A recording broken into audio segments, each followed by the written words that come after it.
Okay, good morning, everyone. Let me make sure everybody can hear me. Okay. Good morning. My name is Amy DeCook. I'm in-house legal counsel here at NDSBA. Today, we are providing kind of what's becoming our annual elections training, mostly for business managers who are acting as election officials for school district elections. I'm going to share my screen, but before we begin, I want this to be an interactive, discussion today. So I welcome questions throughout. If you have questions about what I'm talking about, please go ahead and use that Q&A feature at the bottom of your Zoom screen. You can also, if you have any technical problems or if you can't hear or if something's not looking right, Taylor Lassiter from our office is kind of monitoring in the background the chat feature. So if there is something that isn't working or if the sound is not right or you can't see something, let me know. Taylor, can you confirm that you can see my, my PowerPoint? Yep, we can see it. And good morning, Amy. Yep, this recording is going, or this training is going to be recorded and posted on our site. Yeah, so we will be making this available to participants, not the recording as well as the slideshow presentation that I'm going to go through today.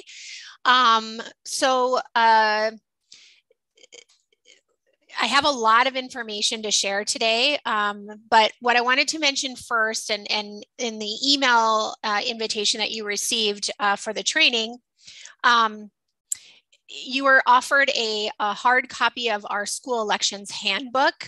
It's something that we created in 2021 or 2020 or 2021, just because there wasn't a resource out there for school district business managers on school elections. And so we created a handbook, pretty comprehensive. A lot of what I'm going to share today is set forth in the handbook. If you attended our elections training last year, you've probably already have a hard copy, but we do have hard copies available. We made it available in advance of this training for, I think, a fee of $25. But if you need a hard copy or would like a hard copy, we can provide that to you. I think we can also provide an electronic copy as well. So, if this is I think a really good resource for school district business managers to have. I think it's an absolute must because, I talk about elections a lot with school officials, and I still have to go back and review some of the requirements because there's just a lot to unpack. So today I wanted to cover a number of different topics. Some of this I'm going to go through kind of fast because I want to save time for, I think, what, election procedures, absentee voting, and some of the other things that I think we get the most questions about. But these are kind of the topics I'm going to cover. I want to start with a little bit of school elections basics, probably a lot of this information you already know, but I think it's helpful to review kind of to set the stage for our more in-depth discussion. So what is a school election? When I refer to a school election, what am I talking about? So it's any election that's held under the authority of the school board. And we do a number of things in terms of why we hold elections. Kind of the most common, the most obvious is to elect our board members, but we do a couple of other things as well. We hold elections to authorize additional taxation. We are taxing districts under North Dakota law, so we have to hold elections sometimes to request authority to tax above and beyond what we're allowed to without elector approval, issuing of bonds, as well as just submitting various questions to the voters, and that can take various forms. But the point being is that we call elections for a number of different reasons.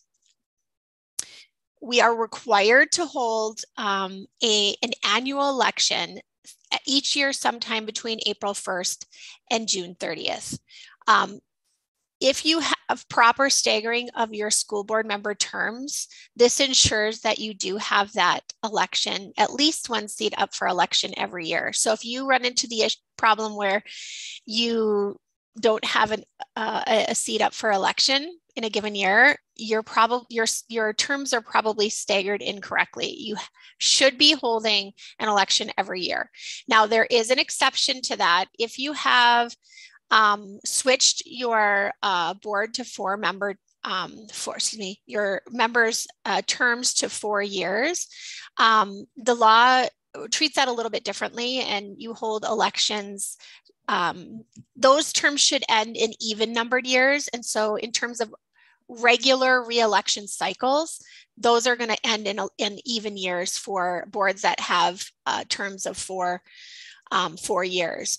Does it mean you won't be holding elections every year for other reasons? Or let's say you have a vacancy on the board and you need to fill that vacancy. That could create an election in an odd numbered year as well. So just something to keep in mind. Most of our boards are 3-year terms. That's the default. But there are a few, I think West Fargo has 4-year terms for their members. There might be a couple of the other bigger schools that have 4-year terms. In addition to that annual election, you can hold a special election for any authorized purpose, and that can happen at any time throughout the calendar year.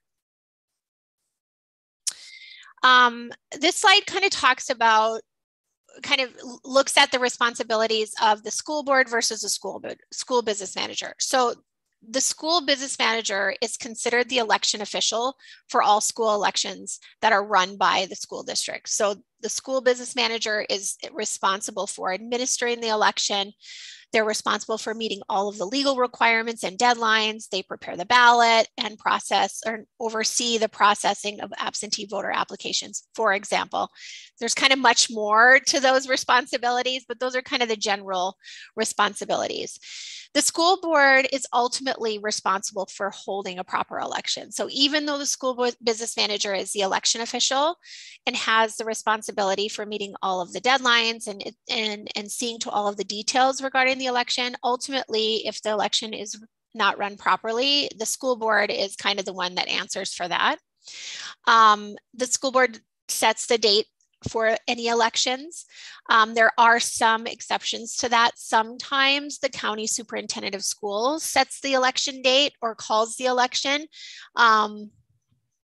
For example, in a reorganization, the law specifically provides that the county superintendent of schools calls the elections and administers that election. So there are some exceptions, but overall, the board is the one that's going to be setting the date for the election.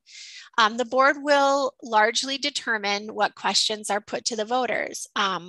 Oftentimes, when the board has the ability to put a question before the voters can also petition in those circumstances to get those kinds of questions on the ballot. So it's either going to be the school board or a sufficient number of signatures on a petition getting a question before the voters.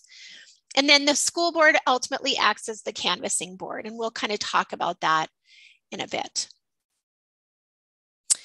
Just quickly, we're not going to focus on these today, but I just want to let you know that school elections can be held along with city elections, regular city elections that happen every year.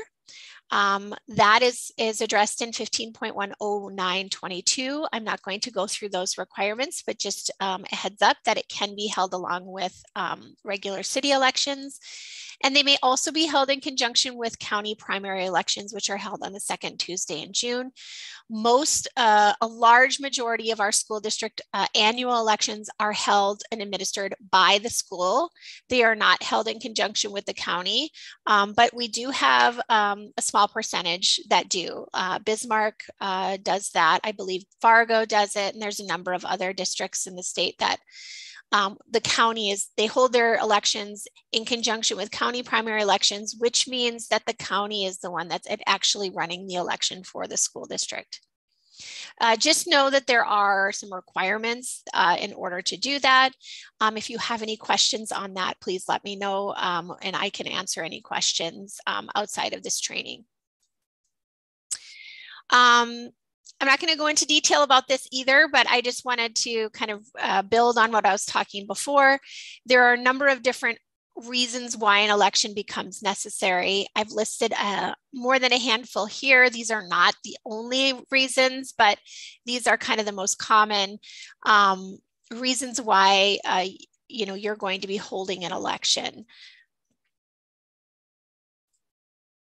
We also have a reference guide for school elections, and this is basically a document, a spreadsheet that it goes on the left side of the screen that you're looking at. That has all of the reasons for holding a school district election, and then and for each reason or purpose for an election, we have some information in terms of just basic information about, okay, what century code section is it authorized by, and what are some other requirements.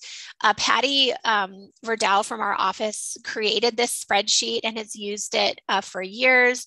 She has graciously offered to provide that to our members. And so if you guys don't have this, it comes as part of the handbook, the elections handbook, and it's just a really good guide to have. Okay, so that's kind of the basics of school elections to get us started on our discussion of election procedures. So a couple of things to note before we get into kind of the details.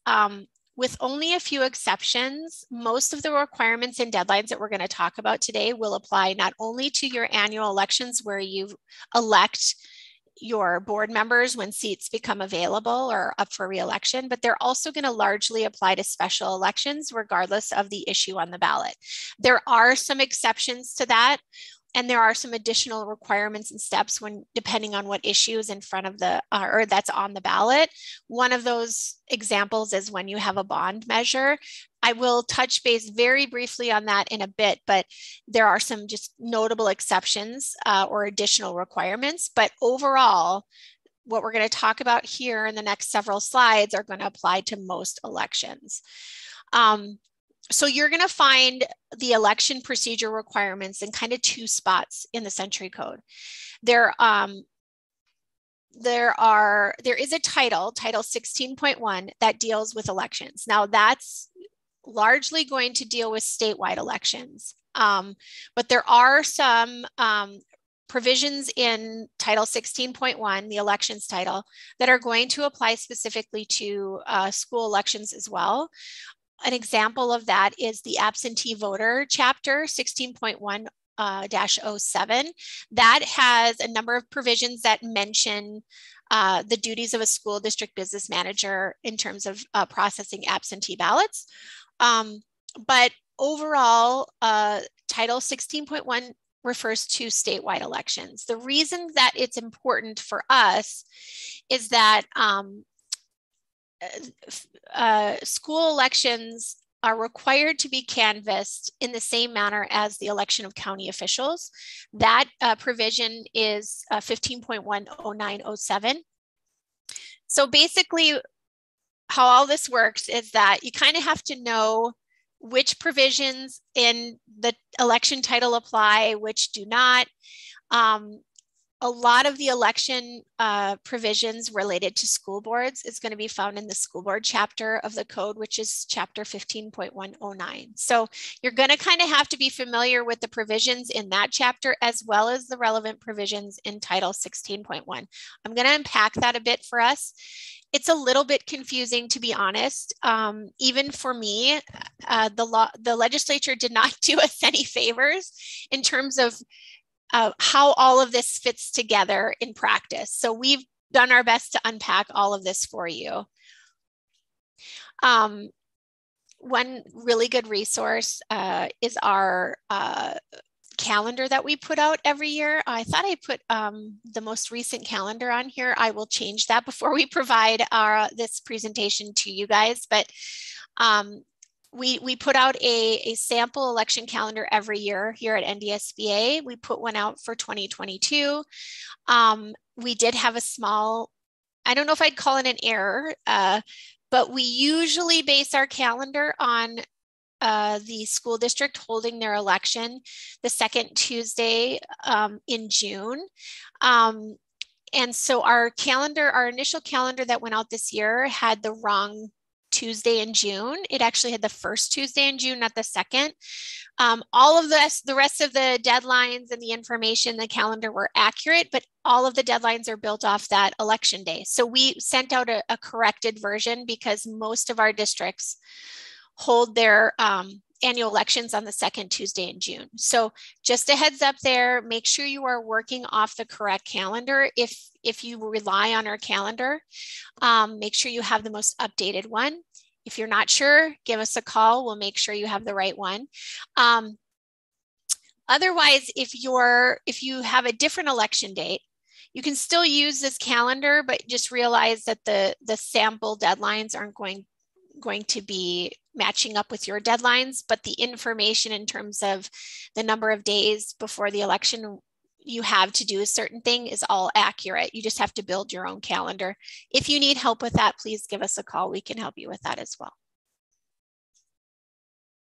Okay, so I thought what I'm going to do now is just go step by step, kind of starting at the beginning of the process and moving forward. The very first step, and this is really going to focus on the annual election, but again, it does apply to many of our special elections with a few exceptions. So the very first step is going to be setting the date of the election. Again, the school board is the one that sets the date of the annual election. Even if you have your annual election on the same day every year, so if you do hold it on that second Tuesday in June, it's important that your board still meet and take action to actually set that date for that specific year. Again, that date has to be between April 1st and June 30th of each year. Again, typically that's the second Tuesday in June because that's the primary election date in the county. You want to be cognizant of when your voters are going out to vote for other political subdivisions. So what's nice about holding it on the same day for your county primary elections is that your electors can do all of their voting on one day instead of having to worry about going on multiple days. But you can set it on a different day than the county statewide elections are held, the primary elections. Let's see. One thing I will say is when you're setting your date of election, the timing of that, make sure that you're considering all of the other relevant statutory filing and publication deadlines when you're setting your date of election. For example, on the next slide, I'll talk about the first deadline. 94 days prior to the election, your school business managers must publish a notice of the candidate filing deadline. So keep that date in mind when you're setting your date of election. Make sure you allow your your board should allow you all sufficient time to comply with all of the requirements when they're setting their date of election. So you have to have at least 94 days before the election. And actually you have to have more than that because you need time to send the notice to your official newspaper and get it so that it's published in time for that 94-day deadline, okay? Looks like we have a few. Okay, we have a few things in the chat. Taylor, I'm sure that's what you were just going to mention. Are the deadlines correct on the first calendar if the election is on the 7th? If you can choose to hold your election on the 7th of June, that's fine. The law allows for that. What we usually build our calendar off districts holding their election the second Tuesday in June. And I think school districts expect that that's what our calendar reflects. And so that's why we corrected it. But if you have your election scheduled on the 7th, that first calendar we sent out, all of the dates are correct. They're all correct off that second Tuesday, or that June 7th as the election date. We sent out we corrected it to June, what is it? June 14th. And when we sent out the corrected calendar and then built the deadlines off back, you have to count backwards from the 14th. So if you're scheduled for the 14th, then the corrected calendar would reflect your various deadlines. If it's the 7th, then the initial calendar reflects your deadlines. hopefully that answers your questions. Taylor, did you have a comment? The fact that you're early is actually more than fine. If you were to do it within the 14th or before then, perfectly fine. I would say the 7th actually allows you more time to get things done. To be within that date is actually better. And instead of being on the 14th, you're kind of scrambling sometimes. And that's what we find even last year. You find yourself being on the 14th. Sometimes, people don't always get things done. All of a sudden, you are kind of getting things done on a later date. So good job for getting it done on the 7th, honestly. Mm-hmm. Absolutely. So after that election date is scheduled, the first deadline that the school business manager needs to be aware of is this notice of candidate filing deadline. The law requires that 30 days before the candidate filing deadline, an official notice of the deadline has to be published in the official newspaper of the school district. It says city or county, but it's the school district's official newspaper.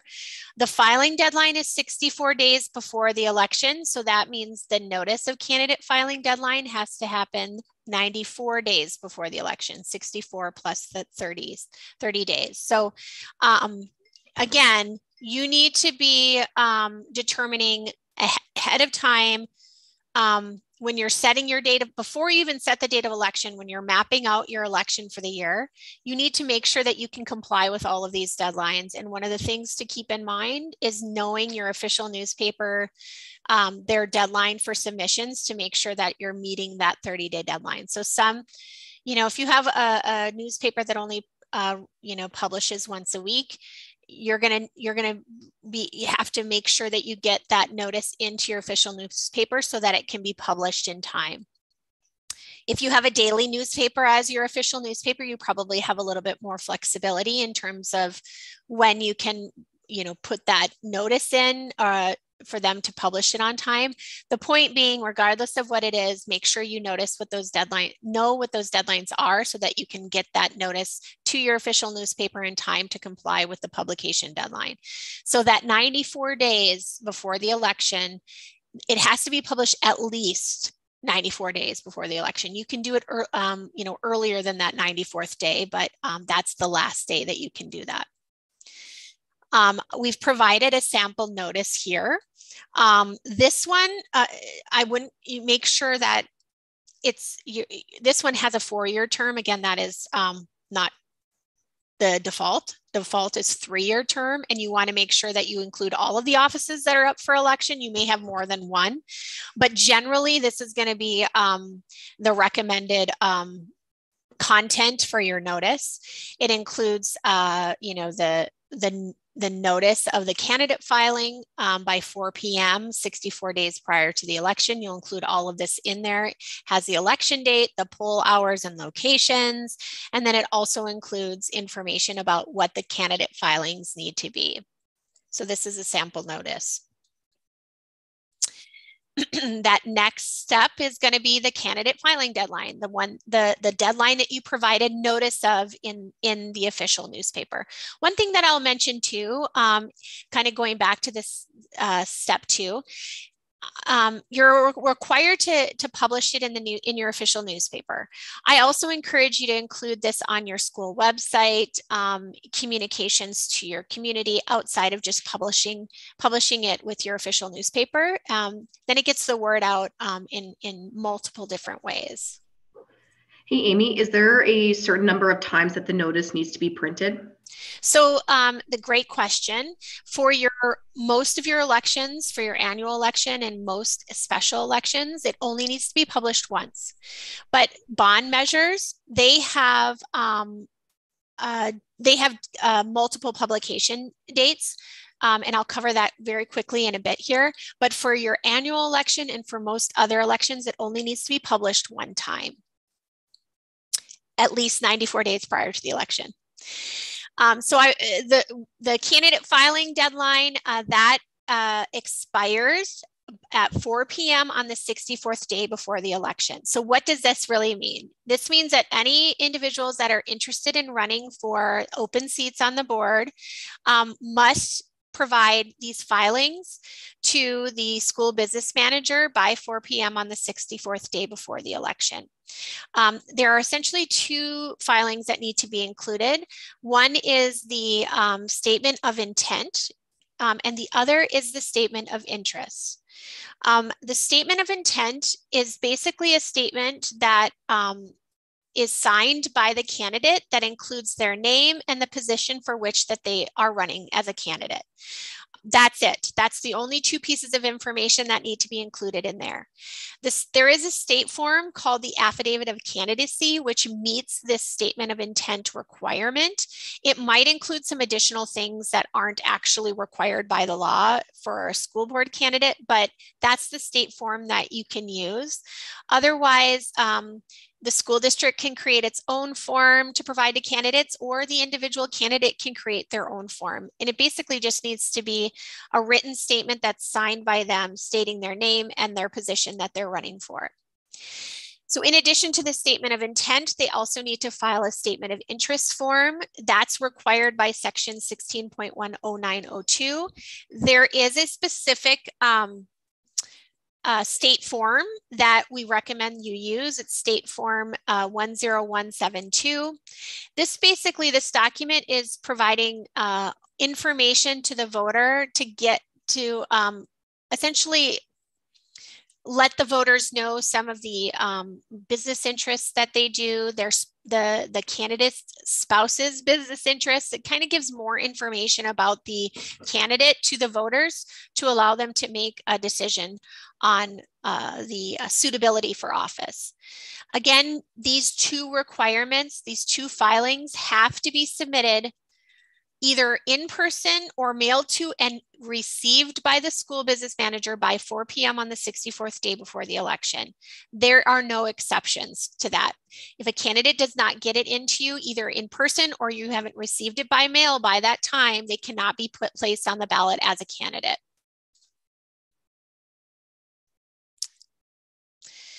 Here's a sample candidate statement of intent. And this, again, all that's required is the name of the candidate and the position they're seeking.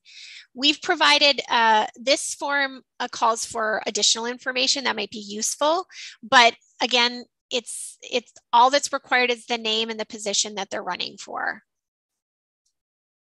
This is the affidavit of candidacy. It's the state form that would comply with the statement of intent requirement. As you can see, there are a lot of additional information other than just the name and the position, but it's a form that you can provide to candidates if they are asking for a form.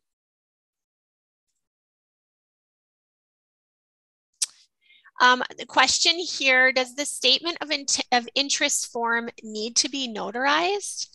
That's actually a great question. I don't know off the top of my head that it needs to be notarized. The statement of intent, not the statement of interest, the statement of intent does not need to be notarized, but you will note this affidavit of candidacy that you see on your screen at the very bottom, it does have room for a notary. School board candidates' statement of intents do not need to be notarized. It's very possible. This affidavit of candidacy is used for all statewide elections as well. They may require a notarized signature, but school district or school board candidates do not have to have their signature notarized on the statement of intent. Now, the statement of interest form, if it calls for, now this is the first page of the statement of interest form. This is a multi-page document. They have to complete this form. And so if it calls for a notarized signature, I would expect that it needs to be completely filled out as well as notarized. I can follow up with that question. I just don't know it off the top of my head. Great question though.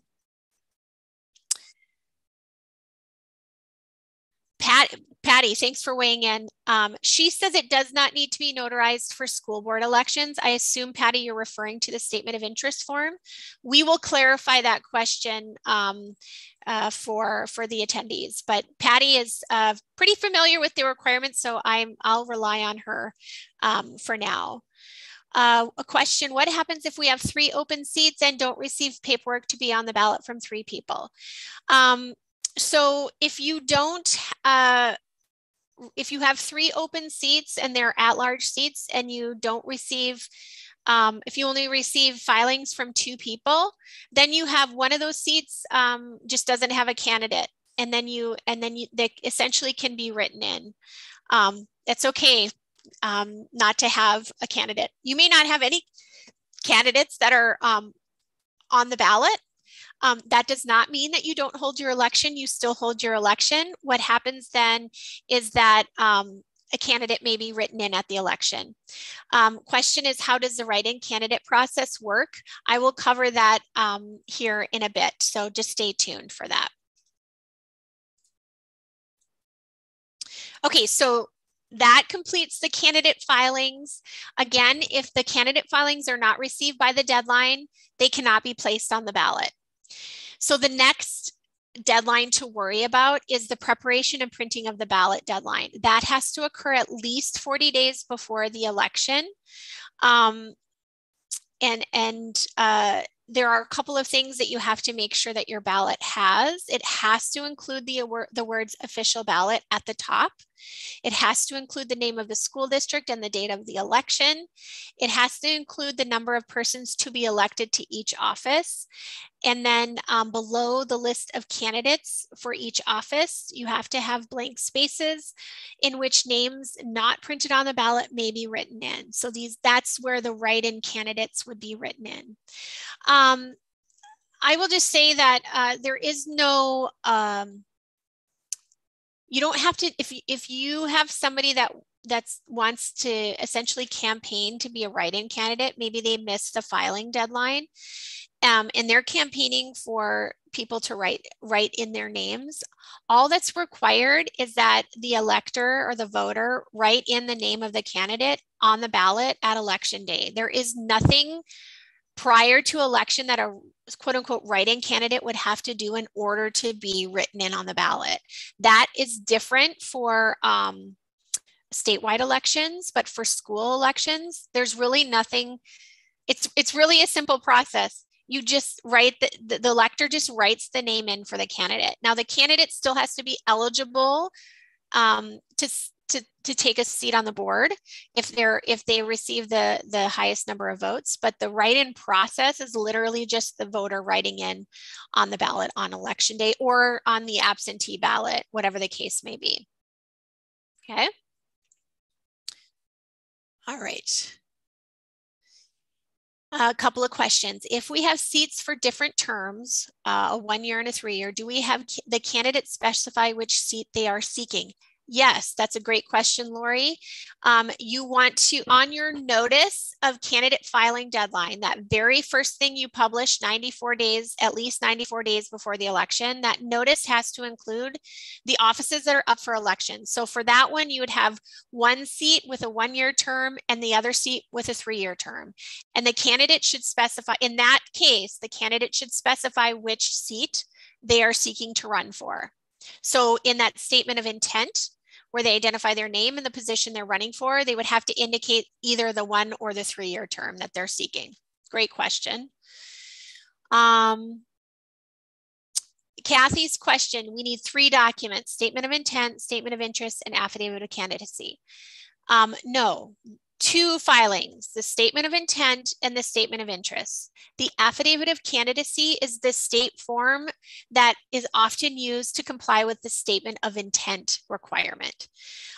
So only the 2, statement of intent and statement of interest. Okay.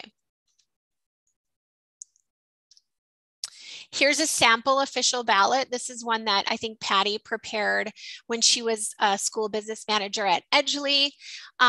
Just note on this particular ballot, they pulled candidates from different parts of their district, different geographic locations for their district.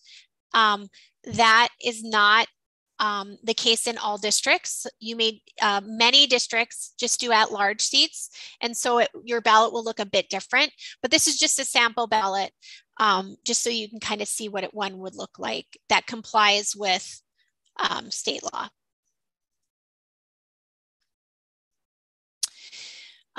Okay, the other things to keep in mind, these ones aren't, this first one really isn't something that I think a lot of school business managers have to worry about, in the sense that it doesn't usually come up.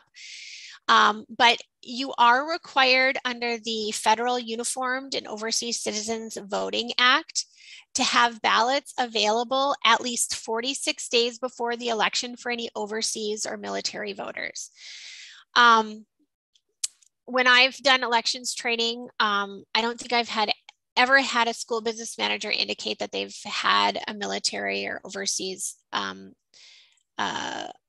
elector request for a ballot for the school election. To be honest, it's one of those requirements that North Dakota law doesn't really match well in terms of how is that going to work out. County auditors have to deal with these. And so if you get a request like this, my advice to you is to reach out to your county auditor and see how they process them. But it is a requirement to be aware of. So it's not just that 40 days prior to the election to have that ballot ready. You actually have to have it ready technically 46 days before the election. Absentee ballots must also be available at least 40 days before the election.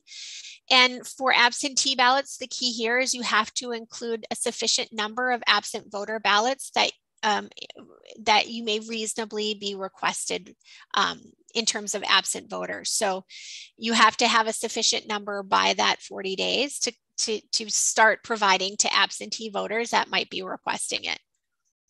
I do hear from a number of districts that they rarely get absentee voters, but I think that's going to become more and more common, especially after the last couple of election cycles.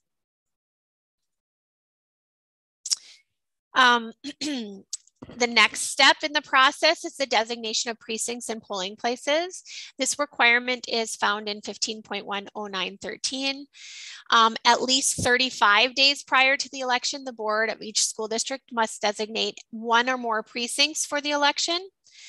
By precincts, this is essentially geographic areas.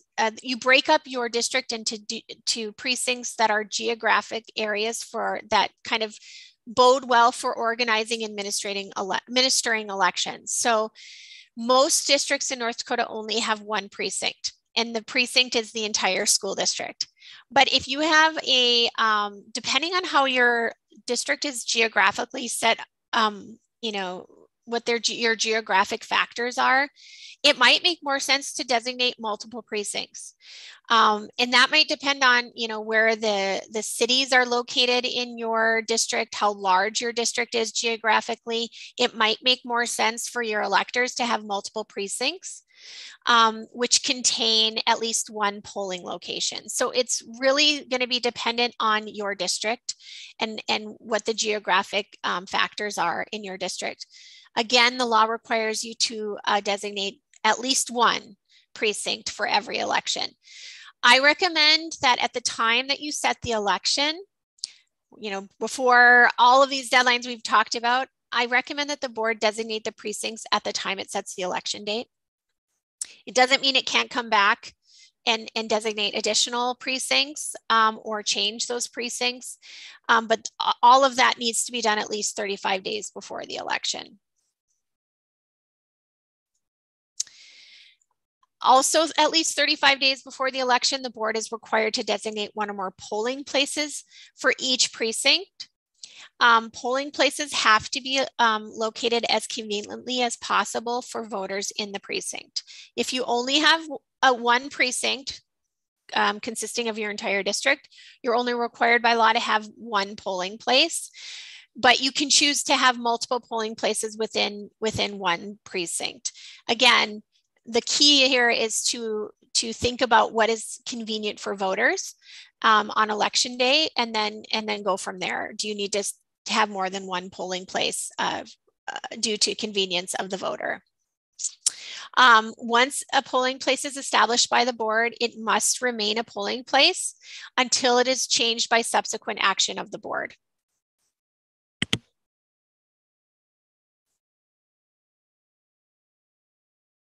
Couple of things when you're looking at designation of polling places to think about. You want to make sure that they're fully accessible and usable by not only elderly voters, but voters with disabilities. So make sure that it's accessible, that it has a ramp. I mean, most of our public buildings should comply with the ADA anyway, but it's something to keep in mind, especially if you're dealing with an older building in your community. Make sure that it's accessible for disabled voters and elderly voters.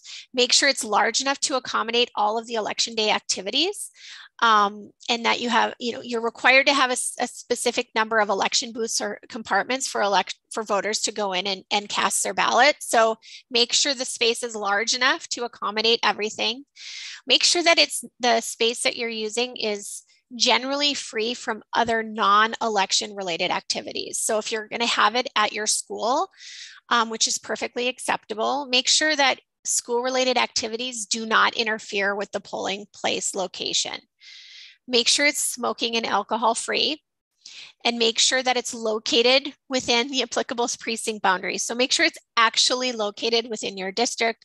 And if you have multiple precincts, make sure it's located within the precinct boundaries as well.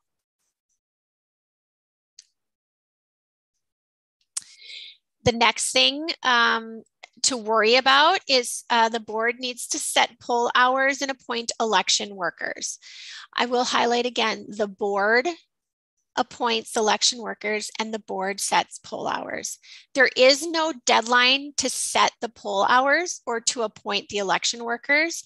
I recommend that you do all of this or consider doing all of this, at least the poll hours requirement, when you set the election date at the outset of the process. You may need to wait to appoint election workers.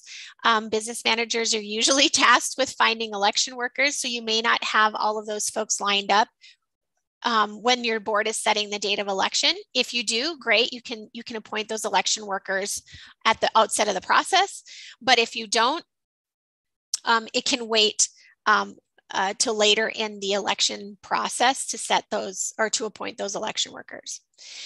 A couple of things to note though, however, the board in setting poll hours, you cannot have them the polls open earlier than 7 a.m., but they have to be open by at least 11 a.m. And then the polls must remain open until at least 7 p.m., but can stay open as late as 8 p.m., no later than that. Okay, let me see, we do have okay, I'll get to that question here in a second. The board must also appoint election workers for the election. At a minimum, you have to appoint 2 election judges and 2 election clerks for each polling place. This is essentially what equates to the election board. When you look at the requirements in the election title of the code, they refer to the election board. That's what they're referring to for purposes of school elections, are these at a minimum 2 election judges and 2 election clerks for each polling place. It does require board action to appoint these judges and clerks. It can't just be done by the business manager. So make sure that you're taking care of that. All of the election workers have to take an affirmation or oath before the opening of the polls. So make sure that you make sure that that's taken care of before the polls open. On election day, sometimes that waits until right before the polls open on the morning of the election day. That's fine, again, as long as it's done prior to the closing or the opening of the polls. I have election inspector with a question mark here. Most school elections do not require an election inspector. However, we highly recommend that you consider appointing an election inspector as well. That person is going to, especially if you have multiple polling places, because the business manager can't be in 2 places at once, despite what our board members think sometimes. so if you have multiple polling places, having an inspector at each polling place that's responsible for kind of overseeing that the election board activities for that polling place allows the business manager to oversee the entire election instead of worrying about managing a particular polling place. Now, it kind of depends on how you run your elections, how many polling places you have, how large your turnout generally is. But we really recommend having an inspector. I will note here in a second, in a couple of slides, for bond elections, you are required to have an inspector. For most other elections, annual elections, you're not required by law to have an inspector. We just recommend that you do. Okay. A couple of election worker questions. Can workers be from outside the district if no district people are found?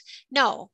I will talk about election workers eligibility at the end of the presentation, but election workers have to be qualified electors from your district. So they can't live outside the district. If they, in order to be qualified electors, they have to live within your district boundaries.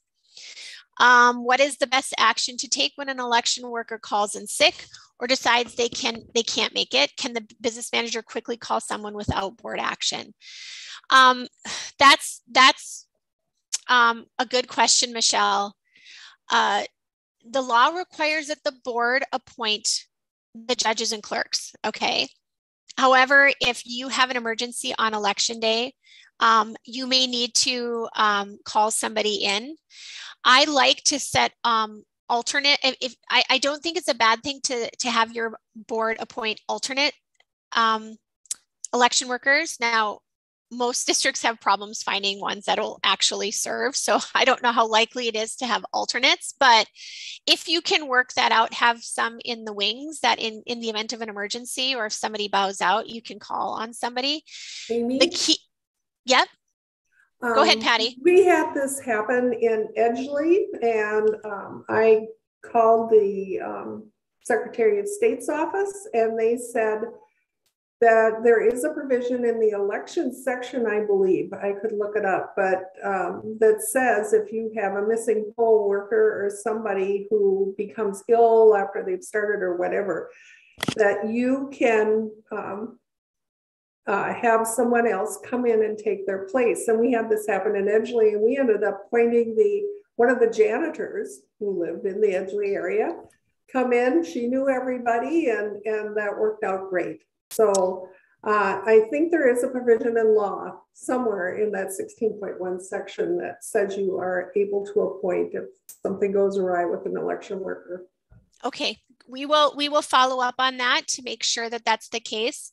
I think what I would, regardless of the key is you're required to have those election workers. So you have to have them there at the election.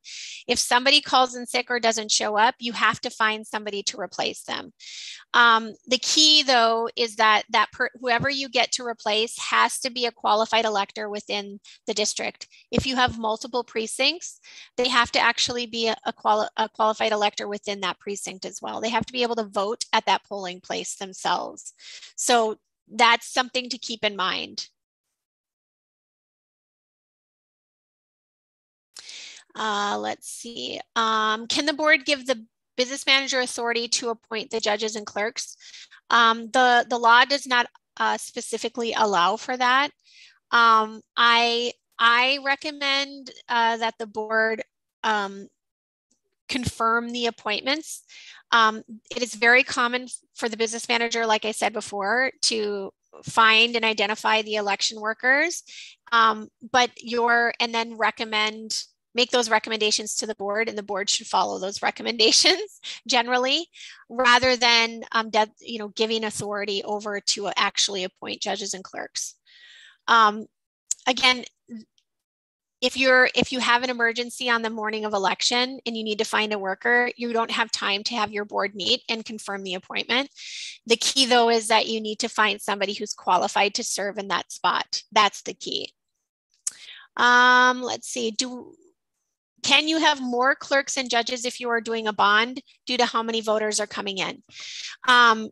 Absolutely, you can always have additional workers. The minimum is 2 election workers and 2 election judges and 2 election clerks. That's also required for bond measures. Bond measures also require an election inspector.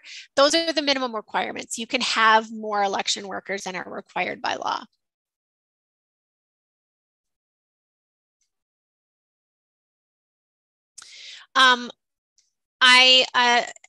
Somebody mentioned that at the last election training, it was stated that the board could delegate through board motion to select the clerks and judges. Is that not correct? I didn't say that they can do that. I said that if you're doing that, it's possible that that's okay, but I couldn't say that for sure. The law says the board has to appoint it. It does not allow them specifically to delegate the authority to the business manager. I just know how it works in a lot of districts. I can't give you the opinion that that couldn't be challenged. I don't know the likelihood that something like that would be challenged, but I think technically the board should be the one appointing. Again, it could be simply that the business manager says, here are the election workers that are going to be working on election day, and have the board affirm those appointments. Okay. So after designating polling hours and appointing election workers, kind of the last deadline before election is publishing the notice of election. That has to occur at least 14 days prior to the election. The notice has to include the date and time of the election and the purpose of the vote. Here is a sample notice of the annual election where you're, electing board members to the board. This includes all of the legally required information, but it also includes some additional information like polling locations and addresses. It also, includes, this one not only includes offices that are up for election, but also has a space for questions that might be on the ballot. It's not uncommon for additional issues to be on the ballot at the annual election other than just voting or electing members to the board. So this is a combined ballot where it has not only offices available, but also, not ballot, excuse me, notice. It has the seats open, but also a space for any questions that are that will be on the ballot. Looks like we have a question. If we are combining the election with the county, do we need to publish a separate notice of election in addition to the one published by the county? So Tammy, everything I'm talking about today relates to school district run elections. If you run your election in conjunction with the county administers the election. They comply with, the county auditor complies with all of the required deadlines. So the school business manager often is not the one complying with the deadlines. Now, you come to an agreement with your county as to how, the election is going to be administered, who's going to do what. So it's possible that in a given district, the school business manager may be helping administer the election and complying with deadlines. But for the most part, in county run elections, the county is the one that's complying with all of the deadlines. So you're typically not going to be doing anything separate from what the county is doing. When I say appoint, does that mean president just appoints or a motion? So when I say appoint, that means the board takes action to appoint the election workers. So it's a board vote, a motion, a second, and a roll call vote.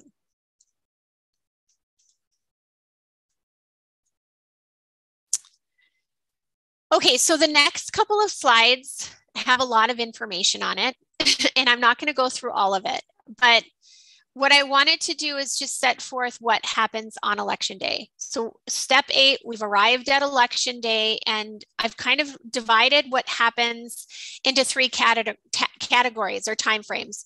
The first being before the polls open. Here are all of the things that you need to kind of worry about before the polls open. It doesn't necessarily mean that all of these need to happen on election day morning. Frankly, I think a lot of these things should be checked off your list before you get to election day morning, but you need to make sure that all of these are done before the polls open on election day. So again, clerks and judges taking their oath or affirmation if they have not done that yet. Business managers should have assigned duties to all of the election workers so everybody knows what they're supposed to do. Make sure they have all of the supplies that they need in order to carry out their duties. Make sure your ballots and all of your materials that you're using are correct. Hopefully you're not waiting until the day of to review the ballot to make sure it's accurate. But it's something you should do just to confirm that there are no mistakes. Make sure you have the requisite number of election booths and compartments. Those requirements are found in 16.1.13.29, and that kind of depends on the number of electors in your precinct or district, whatever the case may be. You should be posting voting instructions and a copy of section 16.101.12 at each polling place. That section covers election offenses. You want to have your official ballot posted. You want to have a map of the precinct boundaries or the district boundaries at each polling location. Have the date and hours of the polling location posted on the doors of the polling location. Make sure that you're inspecting that ballot box. So the business manager and the judges want to inspect the ballot box before a poll's open to make sure it's empty and then properly secure it in anticipation of voting. The other thing you want to do before the polls open is you want to publicly open the sealed package of official ballots. It's important that it's a transparent process, that those official ballots have been kept sealed and secure up to the date of election, so they couldn't be tampered with. And then there's a public opening and unsealing of those ballots. Federal law requires that the U.S. flag be displayed at each polling place, so make sure that that is done. And then finally, opening the polls at the designated time. Okay.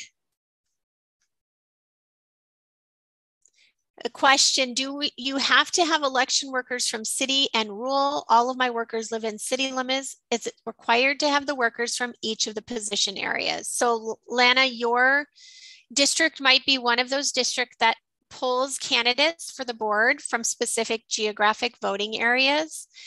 And it might also restrict who can vote for those candidates by geographic voting area as well. The key for election workers is they have to be qualified electors for the polling place in which they are working. So if you're dividing if your district is divided not only for pulling candidates from geographic areas, but also restricting the voters who can vote by geographic area, then yes, you might need to pull those workers from different geographic areas.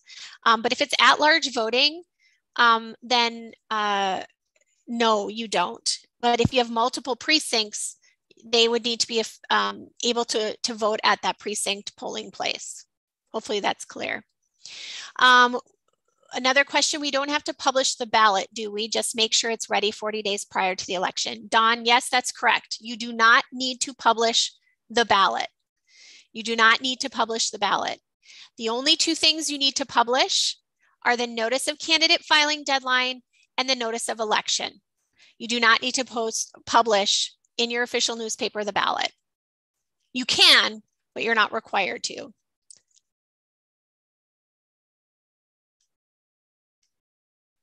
Okay, the next kind of set of responsibilities happen after the polls open. And this really a lot of times deals with the voting process in general. I'm going to go over that in a second. But these are just kind of the things to keep in mind on what you should be doing after the polls open, but before the polls close. I'm not going to go through each of these because I'm going to cover a lot of this in a second. Okay, so The key thing to worry about after the polls open is the in-person voting procedure. This is what your election workers are going to be doing, and this is the process that they should generally follow.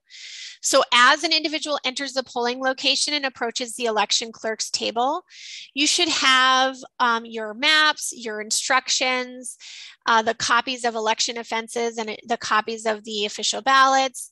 That should be readily available for review by the voter. It can be posted in the location so that the voter you can point the voter to whatever they need, if they need information or instruction before they enter the ballot booth, okay, or the voting booth. The election clerk is then required to ask for the individual's name and identification. And then once they receive that information, they then check and update the poll book. If the person name is already indicated in the poll book, they can't vote again. So it's important not only to check, but then also to update the poll book as voters are entering the polling place. Once the election clerk verifies their qualifications to vote and updates the poll book, then the election judge has to initial a ballot and give the ballot to the voter within a secrecy sleeve. So once it's initialed by the judge, it goes into the secrecy sleeve and then handed to the voter. If you have a person that's at the wrong location, you need to direct the person, your election workers should be directing that person to the correct precinct or polling place. That's why having those maps available is so important, because then you can direct them to say, hey, you need to go to this polling place. You don't live within this precinct. Here's the polling place you need to go to, and then provide them direction.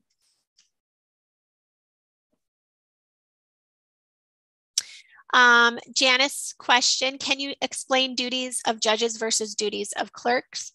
I'm kind of getting into that now, so hopefully your questions will be answered on where they come in. But just to clarify, the clerks are the ones that are going to be greeting the voter as they approach, checking their identification and updating the polling book. The election judges are the ones that initial the ballot and put it in the secrecy sleeve and give to the voter. Okay, that's where we are so far in the process. If the identification that's provided by the voter doesn't verify their qualifications, or if they don't have a valid form of identification, but they say, I am an elector in the precinct, they can still mark a ballot, but it needs to be set aside. And there's a specific set aside process under North Dakota law. It's provided for on page 28 of our elections handbook. I'm not going to go through it today, but the key here is there is a specific set aside process to follow. It's in the handbook. So assuming that the voter has properly identified themselves and they're given a ballot, they then go to the poll booth and mark their vote in secret. If they fill out their ballot improperly, they can ask for a new ballot. They have up to, they can make essentially two mistakes. They can mark two ballots incorrectly, and they can be given a third, but they can't make any, once that third is done, they have to cast that ballot. They can't have any more chances. If there is a screw up, if the voter says, oh, I marked the wrong one, can I have a new ballot? That old ballot, the incorrect ballot, needs to be spoiled immediately before you give the voter the next ballot, just to make sure there's no confusion as to what ballot counts, okay? So essentially, two ballots can be spoiled before the third must be cast as is, so they only get a certain number of chances. After the ballot is marked by the voter should put the ballot into the secrecy sleeve, bring the sleeve to the ballot box, and then deposit the ballot into the locked ballot box. That is, in essence, the in-person voting procedure. Seems quite straightforward, but you know, weird things happen on election day that we don't always anticipate. So make sure that you're generally sticking with that in-person voting procedure. It maintains the secrecy of the voter and the ballot. And so we want to make sure that that's done correctly to maintain the voters, to maintain secrecy for the voter.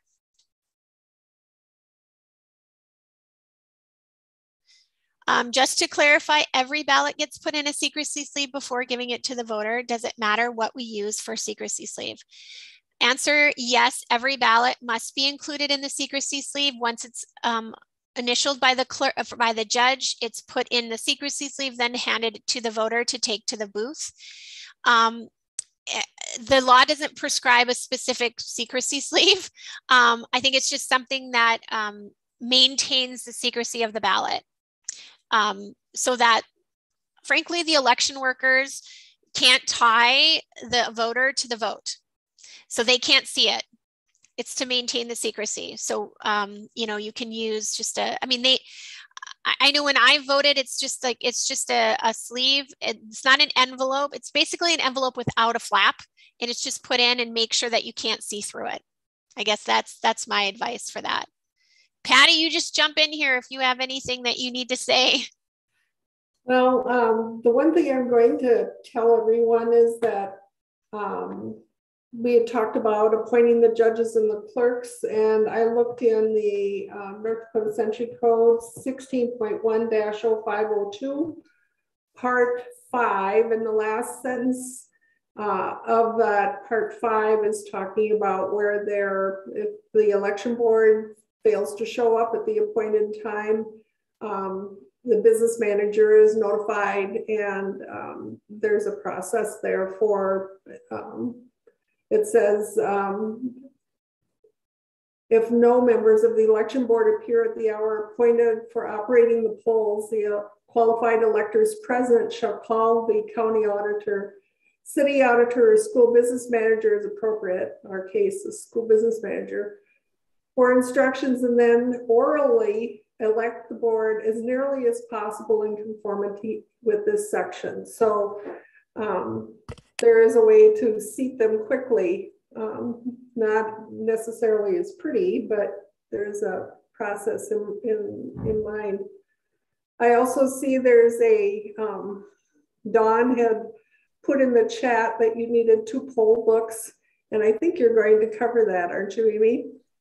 About why go ahead, Patty, and you can answer that. I don't know if I addressed that specifically, so go ahead if you want to answer that. The reason you have 2 poll books is one for your district that you keep forever, and the other one is to send to the county auditor or the county superintendent of schools, so that they have it on hand if there is ever questions or about the electorate or whatever. But that's why you keep two poll books.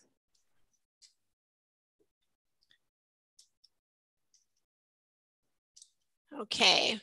I think some of the other questions in the chat will be answered in the slides ahead. So we'll just forge forward at this point.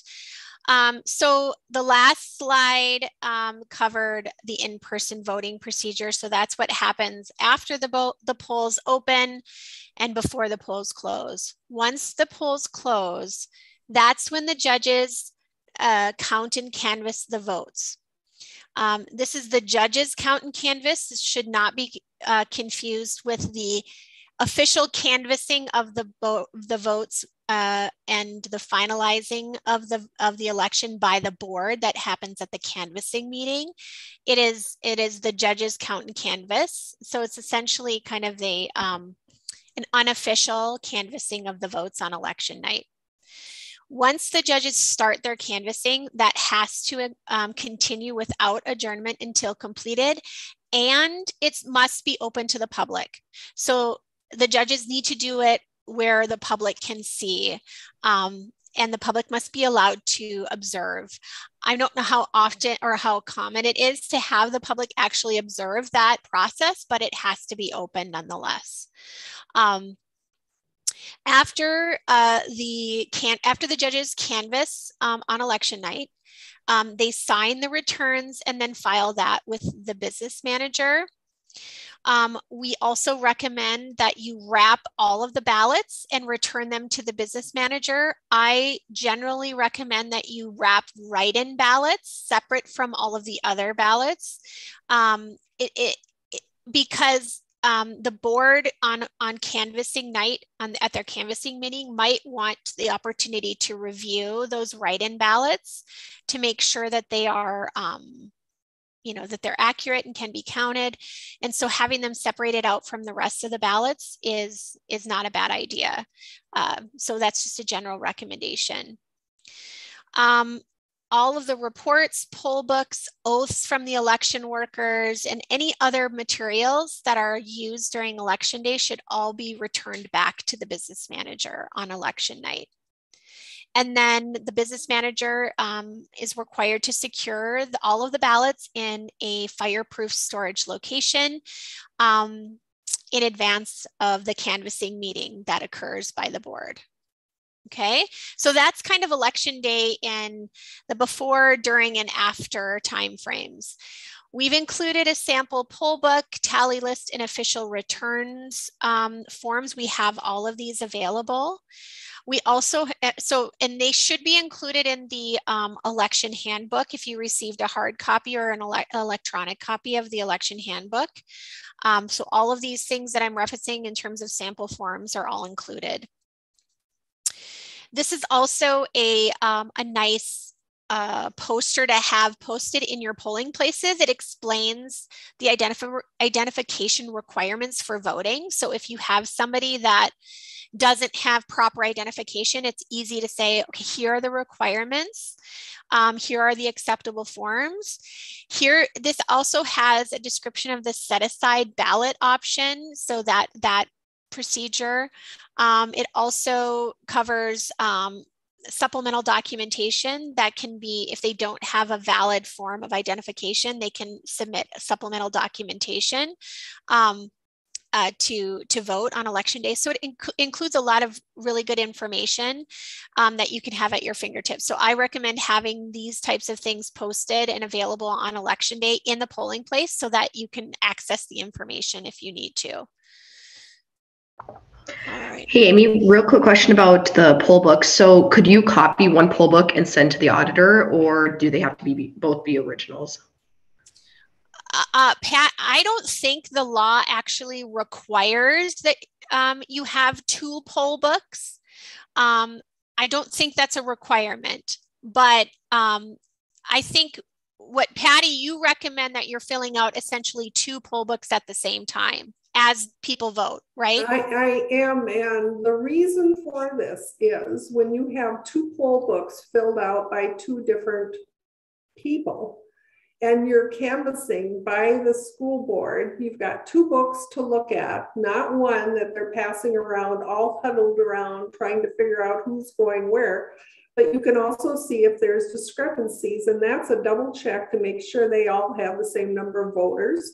They're all showing the same address, that and so forth. Yeah, so it's just an additional check and balance. If there's anything basically that says you need two poll books or not, but that's it might be in the instructions. That's always the way we've done it, and that was our double check. That was our checks and balances. Yeah, I think that's the key, Patty, is that it's a really good check and balance to make sure that, you know, if you have more than one person checking the information, it makes sure that you're running a proper election. So I think it's more of a really good recommended practice. So I don't think you don't have to necessarily be filling out two poll books at the same time. I would not be surprised if that's what county auditors do, and that's a recommendation from the Secretary of State's office for them to do as just another check and balance. And it works really well. Let's see.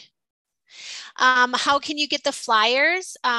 Again, they're available. This flyer that you're looking at right now is one of them that they're available on the Secretary of State's website. They're available from our office, and they're in the election handbook. If you have it, they should be attached to that. but we can get you those copies if you need to. Okay, so I'm afraid I'm running out of time. So I want to just forge ahead, but the next step, so after the judge count and canvass the votes on election day, the next step, so you're essentially potentially publicizing unofficial returns on election night. And if you're releasing that information, it should indicate they're unofficial returns because they are not finalized until they are canvassed by the school board. This last legislative session, there were some changes in election procedure, one of which was the canvassing deadline or the canvassing date. It used to be that the board had to meet on the 6th day following the election to canvass all of the election returns and declare the result. It is now on the 13th day following election. So change from the 6th to the 13th. This is not within 13 days, this is on the 13th day. No exceptions. The canvassing meeting has to occur on the 13th day. So when you're scheduling your election day at the outset of the process, make sure that you are also thinking about that 13th day following the election and where that lands on with respect to your election date. If the 13th day lands on a Saturday, you got to meet on a Saturday to canvass the votes. Okay. This canvassing meeting by the school board is an open public meeting, just like any other board meeting. It needs to be properly noticed pursuant to section 440420. It's likely going to be a special meeting, although you certainly could, I guess, canvass on your regular meeting if it happens to land on the same day. I generally wouldn't recommend that just because you want sufficient time to canvass. So that might be a pretty long agenda if you're tacking it onto a regular meeting agenda.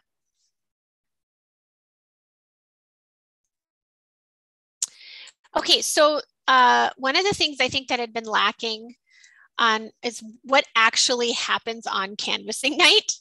So we wanted to make sure we put this information in our handbook so that you business managers know kind of how the canvassing is supposed to go on canvassing night. It's not simply just taking the judges count and canvass and just saying, okay, this is the results of the election. The board actually has to do a couple of things before it finalizes the results of the election. So the way to kind of look on it is the business manager is going to report to the board on the election and the activities of the election and then guide them through the canvassing meeting. So the business manager is kind of going to be the one to not run the meeting, but just guide the board through the process. So the board or the business manager should report to the board on the number of voters who voted in the election, the number of ballots that were cast. This is where the poll book is going to be key. You're going to be getting that information from the poll books. How many votes were received by each candidate for each contest on the ballot, the number of absentee ballots that were cast. This is the type of information that the business manager should be reporting to the board on canvassing night. The board can review all of the ballots. They can conduct an entire count and canvass themselves again, but that's generally not required. They don't have to do that. They can rely on the judge's count, but there are a couple of things that they need to do in addition to that.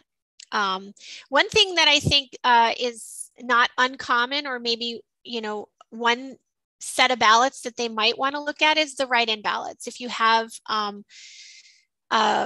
a write-in candidate that's receiving the higher number of votes according to the judge's count and canvass on election night, that might be an opportunity where the business manager recommends that the board look at those write-in ballots and confirm the count for that write-in candidate. The other thing that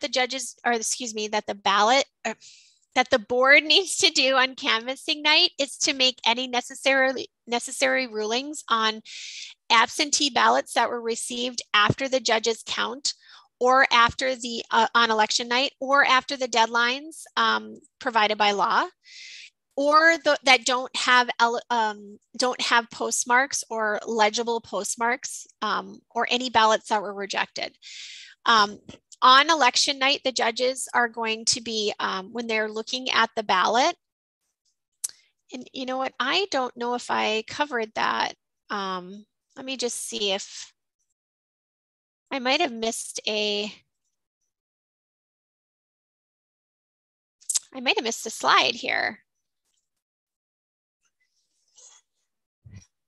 Okay, it might come after this, so just bear with me here. That's in the absentee ballot section, so I apologize. So I will cover how to process absentee ballots in a few slides here. But if there are any ballots that were set aside during the judge's count on election night, or if absentee ballots were set aside, maybe because signatures didn't match or something was off on the ballot, that it's at the canvassing meeting that the school board is going to look at those issues, look at those ballots, and make rulings on whether those ballots should be counted or not. And each ruling should have a motion, a second, and a roll call vote. So that's really what the board's job is going to be on canvassing night, is to make rulings on any ballots that were set aside or rejected during the judge's canvassing on election night. The judge's decision is not final. They are essentially flagging those ballots for purposes of the canvassing board or the school board on canvassing night, making final rulings on those ballots. Okay. Question, can the board direct the business manager to make a recommendation to the board regarding the counting of absentees after deadline, illegible postmarks, and rejected ballots? Sure, I think the business manager could certainly guide. I mean, the job of the business manager on canvassing night is to guide the board through the process. I think that would include advising or recommending what they do in terms of absentee ballots or ballots that have been set aside for whatever reason. The key, though, is that you business managers need to make sure you understand all of the requirements so that you're properly making recommendations to your board. I don't think there's anything wrong with the board looking to the business manager for guidance on that. I also think the board, it's one of the things I think we're going to be providing training on for our boards in the future, is how to properly canvass on canvassing night so that they also understand what their responsibilities are and how to make some of these rulings. Another thing that the board should be doing is deciding, and this kind of gets to what I was saying before, if there were signature mismatches on absentee ballots. We'll talk about that in a bit. They also have to make determinations on whether those ballots should be counted if the signatures were verified by the voter once they receive notice. I will talk about what that means in a bit, but that's also something that needs to happen on canvassing night. And then if there were any set aside ballots because somebody didn't provide proper identification, that set aside process I talked about earlier, referred to earlier, the board also needs to decide whether those set aside ballots were should be properly cast and counted. And again, each of these rulings should be done by motion, second, and a roll call vote of the board. Oops, sorry. While all of this is taking place, the business manager should be documenting all of these rulings and determination so that they can be set forth in the minutes. You should also be documenting on election night during the judge's count and canvass. You should be documenting any issues that come up. So if a judge says, I can't tell from this ballot what the voter's intent is, maybe they've voted for 2 people when they were only supposed to vote for 1. The judge doesn't get to decide if that ballot gets thrown out. The judge marks it as, indicating that they can't determine what the voter's intent is, set that aside, and then it's the board at the canvassing meeting on canvassing night that makes the ultimate ruling. So it's good for the business manager to be documenting during the judges count and canvass on election night of any issues that arise with ballots, so that you can make sure that the board takes care of those issues on canvassing night. Once all of those necessary rulings are made and we know what ballots are to be counted and which are not, then that's when the vote totals are confirmed for each contest. And then the board declares who the winners are for each office. If there is a tie, which happens, there is a process. I won't go through it now, but it's set forth in 15.10916. The board must then record the result of the election, and minutes are required to be taken. And then I've listed some things to make sure that you're including in the minutes of the canvassing meeting. Excuse me. A question. We have land in 3 counties. Should all the auditors be getting copies of the poll books? I don't know the answer off the top of my head. Oftentimes when you span multiple counties, the legislature accounts for that. And I just don't know off the top of my head if there's such a provision in the election code. Patty, if you know off the top of your head, please feel free to jump in. I do not. I could start looking, but we can follow up with that as well. Amy, we can provide that information to you. Oftentimes, if you span multiple counties, the legislature will essentially designate one of the counties as the one that you have to, essentially submit something to. It's possible that you would have to submit it to all 3. We'll follow up on that one as well. So once canvassing night is complete, within 3 days of that canvassing meeting, the school business manager needs to provide each notice to each elected individual that they've been elected to the office that they were seeking to be elected to. And they have to notify them of their duty to take an oath or the affirmation or oath of office. So that has to happen within 3 days. It's written notice that needs to be provided. Here is a sample notice of election. This is a state created form. What's nice about this is it includes on the bottom, you'll see oath of office. It includes that oath of office so they can fill out the oath of office and return it to the business manager. That has to happen within 10 days. They have to return, the first one here, the business manager has to certify the individuals elected and their terms to the county superintendent of schools. That has to happen within 10 days. Also within 10 days of receiving notice of the election, that's when the individual elected has to take and file that oath or affirmation with the business manager.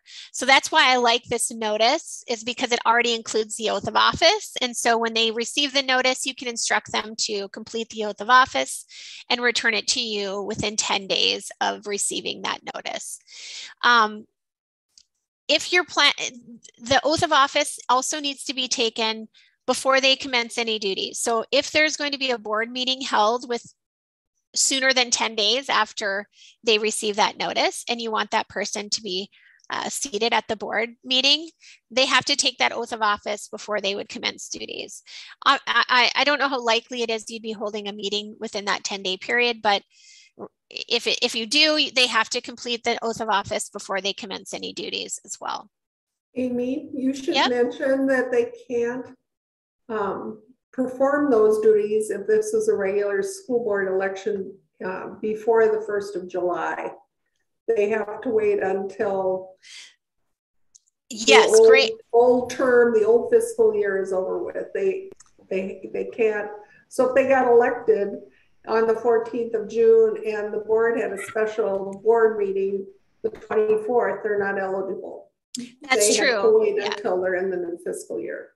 And really what that gets to is that the term of the newly elected board member, if you're elected at the annual meeting, your term starts as of the annual meeting in July. So if there is a meeting held between the election day and the annual meeting in July, the new board members aren't part of the board yet. The old board is still in place. Really, where this oath of office, what I was referring to is if like a person is appointed to fill a vacancy, they have to fill out the oath of office. That has to occur before they commence duties. This waiting period wouldn't apply to them because they might, once they take the oath of office and they're appointed by the board, then they can be seated as a board member. So for regular annual elections, you wouldn't be holding a meeting with those new board members until the annual meeting in July. Good clarification, Patty. And Amy, can you clarify who performs the oath of office with the newly elected or newly appointed board members? So the oath of office is this, it can be simply this written statement on this notice at the bottom of this notice here. The key here is that they have to take and file that with the school business manager. So the school business manager is the one that accepts the oath of office. It's something that should be in writing and filed with the board, the school district business manager, and kept maintained by the school district. They could, I guess, the business manager or, could I guess, orally have them take the oath and then sign the oath of office. But the key is that they sign it and document it and then file it with the business manager. And it doesn't include the 10-day stipulation? It does include the 10-day stipulation, yes. This 10-day stipulation applies for individuals that are elected at the annual election. That's where that 10-day period applies. They have to take that within 10 days. If an individual is appointed by the board to fill a vacancy, there is no election. There can be an election, but if they're just appointed by the board to fill a vacancy, that individual still needs to take the oath or affirmation and file it with the business manager. That has to be done. There's no time period for that other than it has to be done prior to commencing their duties as a board member, newly appointed board member.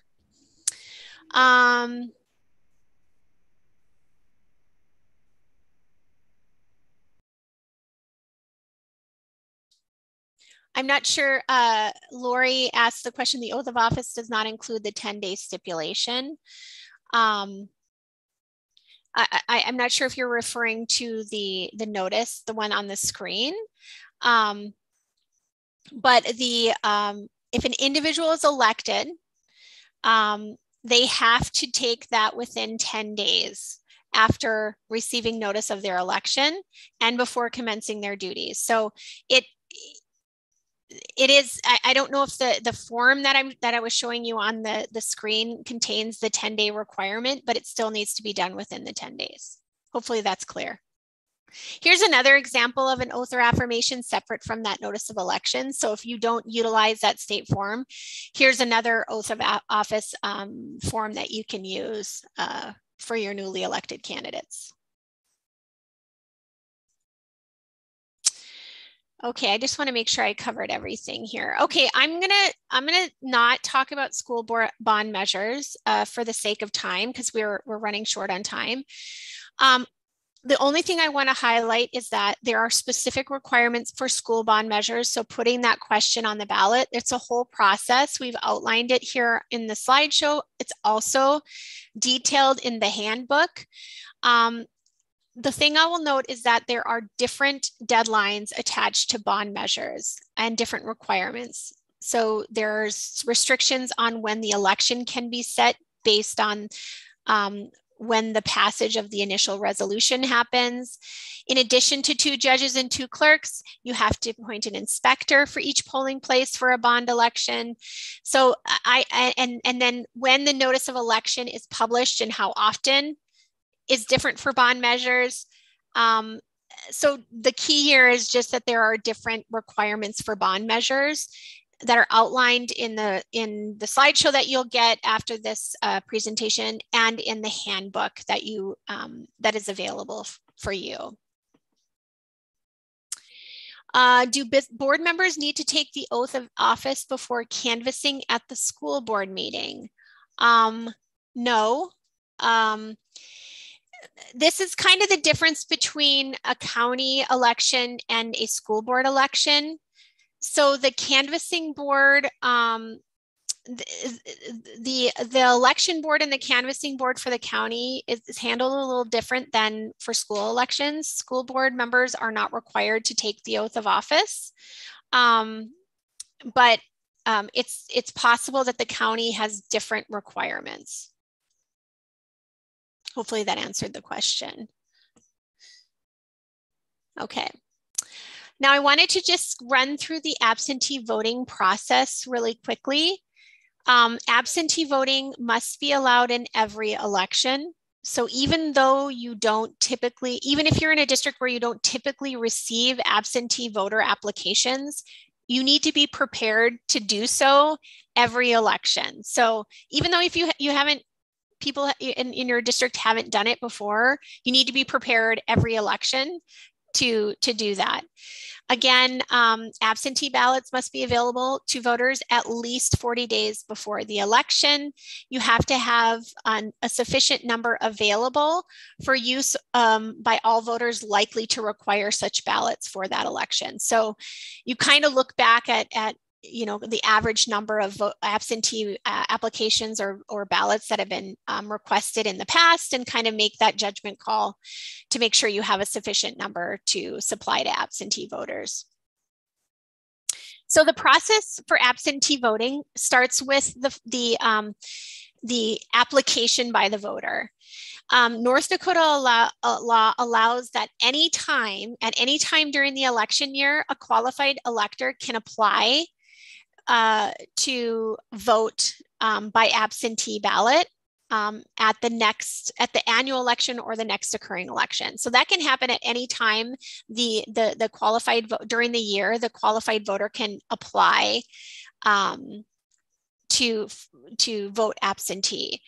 That application can be done in a number of different ways.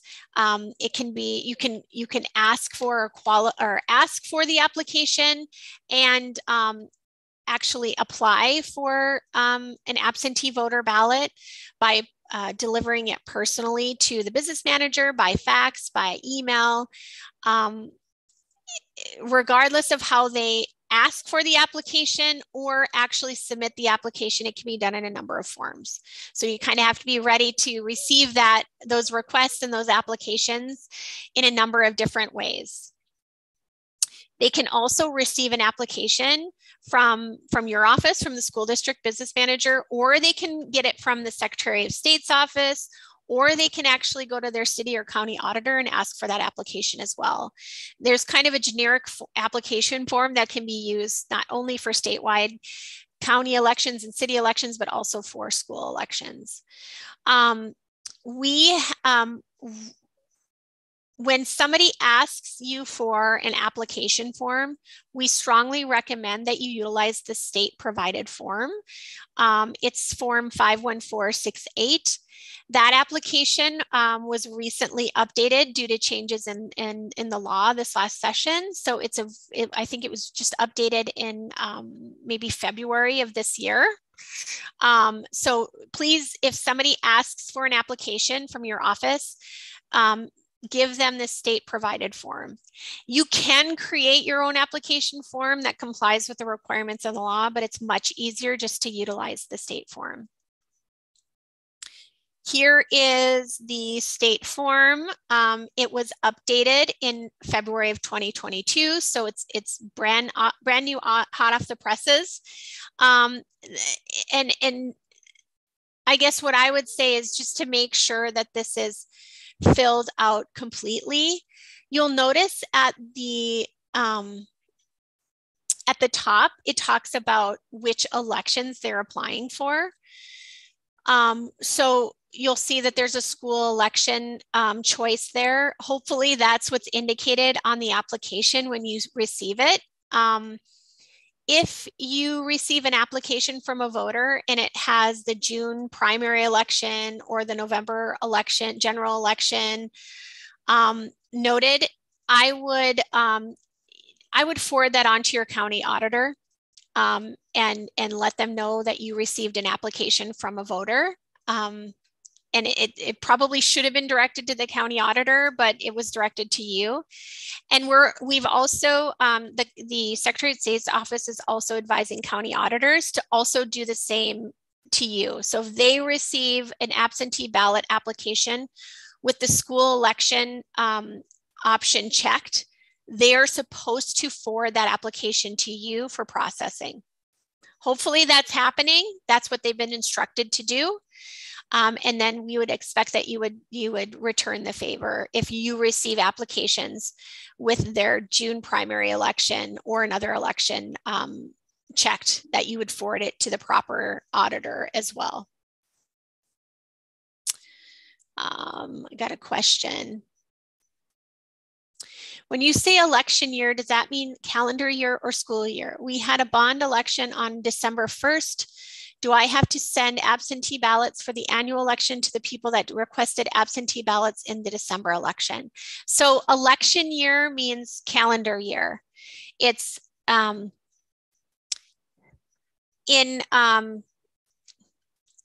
so if you receive a, so we're just talking about school elections for our purposes, okay? So if you receive an application from a voter in January of 2022, then that should be sufficient for voting absentee in any school elections that happen in 2022, okay?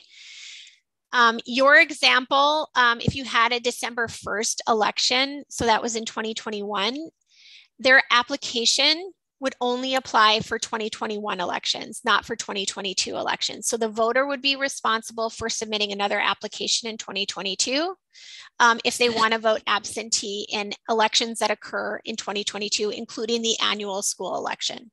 Okay, good question. A couple things on availability of applications. You should make the application and the instructions to fill out the application available to voters in multiple forums. We recommend considering having it available on your website or your Facebook page, especially in when you're in election season. Maybe even putting them at various locations in the community that are accessible by the public. And then anytime, making sure that you can send that out if they email, or you can send it out via email or mail when they request them. So just being prepared to have those applications available and ready to go. Again, I'm talking about the applications, not necessarily the ballots. They have to start with filling out the application as well, or first before getting a ballot. You should be responding promptly to the request for an absentee voter application because that's the start of the process. They have to fill out the application and submit it before they can vote absentee. So we need to make sure we're responding promptly to those requests for applications.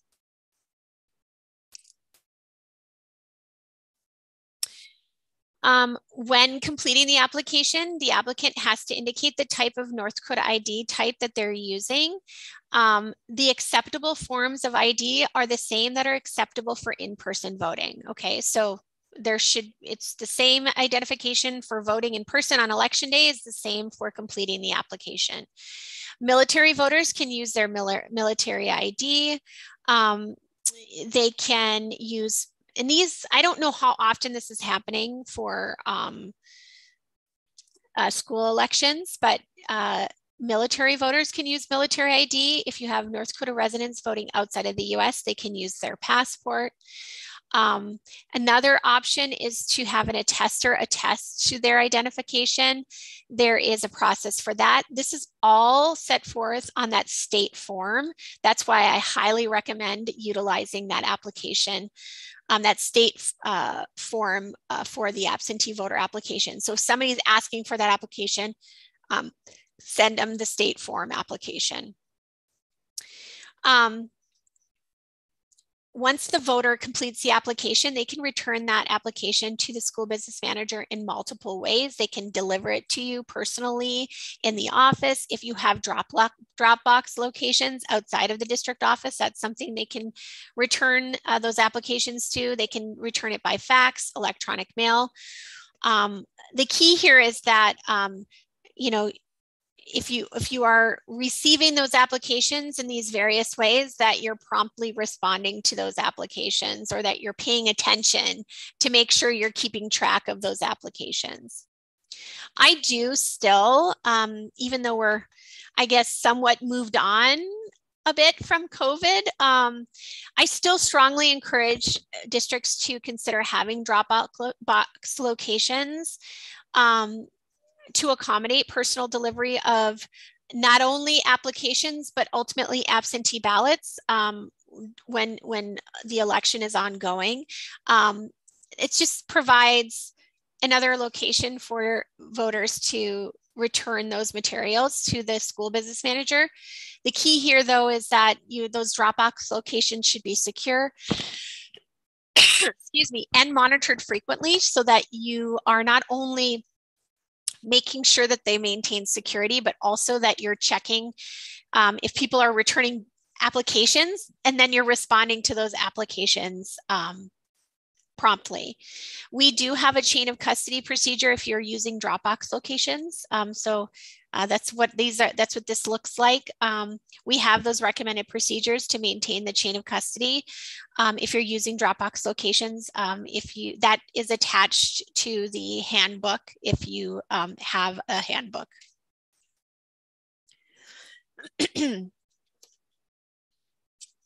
So in order to vote absentee in an election, the law requires that the application be submitted in a timely manner, so as to allow the applicant to not only receive the absentee ballot, but then to complete it and then mail it back before the day of, or drop it off before the day of election. So there isn't a firm deadline when that application has to be submitted, but the law requires that it has to be timely, so that all of those other things that happen after the application can be done before, in a reasonable amount of time before the date of election.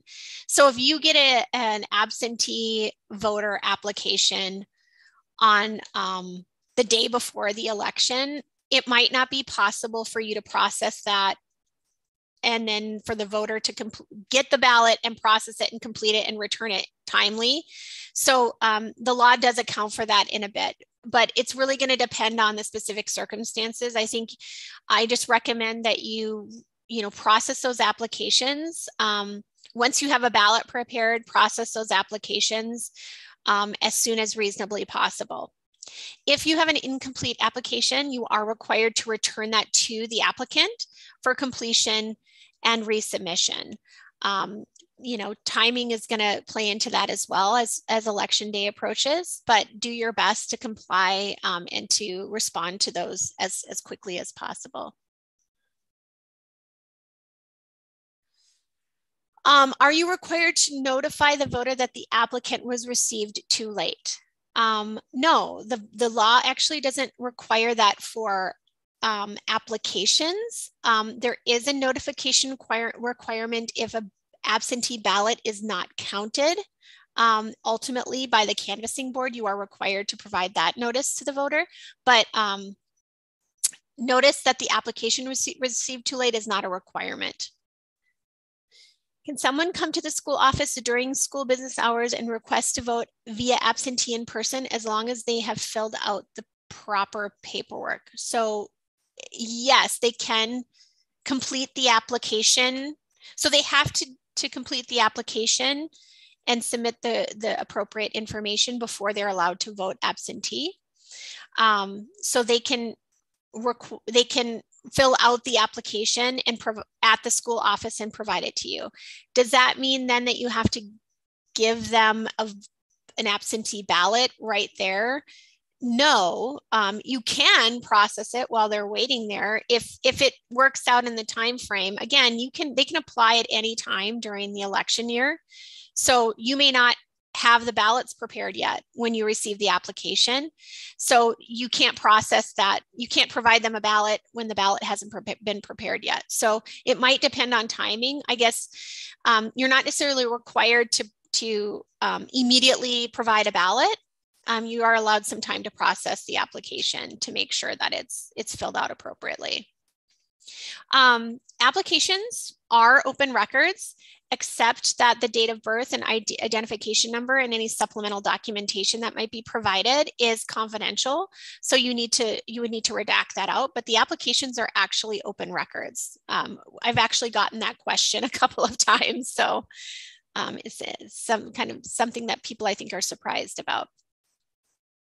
Once you receive an application that's been properly filled out and signed appropriately, or as soon thereafter as the official ballot's been prepared. So you may, again, receive applications before the ballot's been prepared. So you would have to wait to send out the ballot to the voter until the ballot has been prepared. But once you have that, either upon receipt of the application or as soon thereafter as the official ballot has been prepared, you are then required to send out to the voter by mail at the expense of the district one official ballot. Now, if you have multiple ballots in a given election, so for example, if you have at your annual election, if you're also doing a bond measure, that requires a separate ballot from the regular ballot that you're electing your board members. So you would, in that case, have 2 ballots. So you would send along, in that case, 2 official ballots. But at a minimum, you have 1 official ballot, a set of instructions for completing the ballot, a secrecy envelope, and a return envelope. Those are the 4 items that you need to have sent to the voter by mail. I won't cover these other things, but I will say that if you are pulling board members from specific geographic areas and you restrict voting for those members to electors who reside within that geographic area, you'll have to take some additional steps. So just make sure that you're paying attention to that. A couple of things on the set of instructions. There is a prescribed set of instructions from the Secretary of State's office. I recommend you use those instructions. You should, the set of instructions have to contain a statement informing the individual that the individual is entitled to complete the ballot in secrecy. So that statement has to be there. Secrecy envelope has to be sufficient enough to ensure secrecy of the ballot when placed inside the envelope, and that we recommend labeling whatever the secrecy envelope is, labeling it secrecy envelope conspicuously so that the voter knows which one is the secrecy envelope. And then in the return envelope, that's the envelope once the ballot's completed, the voter puts the ballot in the secrecy envelope, and then the secrecy envelope is placed in the return envelope.